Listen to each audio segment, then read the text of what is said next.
В Мирнинском центре дополнительного образования детей провели первый районный конкурс по робототехнике. На ринге роботостроения встретились команды школ Мирного, Рыхала и Центра дополнительного образования детей, рассказывает Августа Степанова. В копилке юных конструкторов из Арлаха уже множество наград, так что участие в конкурсе робототехники далеко не случайность. Такие соревнования проводятся в разных дисциплинах. Самые популярные – гонки и биатлон. Конструкция Леонида Попова умеет многое. Он умеет ездить, и там надо им забирать банки всякое, чтобы выиграть на биатлон. Создание робота – довольно сложный процесс. Самая легкая часть – собрать конструкцию. Куда сложнее ее запрограммировать.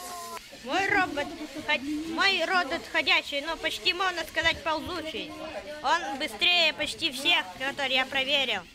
Наша команда называется «Скорость», так как мы быстрее. 19 команд и более 20 участников. Первый районный конкурс проходил в 2 этапа. По биатлону роботы должны сбить определенные банки и должны пройти по линии. По итогам заездов среди шагающих конструкций рекорд скорости поставили ребята из команды «Друг» школы номер 7. Их роботы прошли 2-метровую трассу быстрее всех. Второе место заняла команда «Скорость 1» из 8-й школы. Третий результат показала команда «Гравитация» Центра дополнительного образования детей.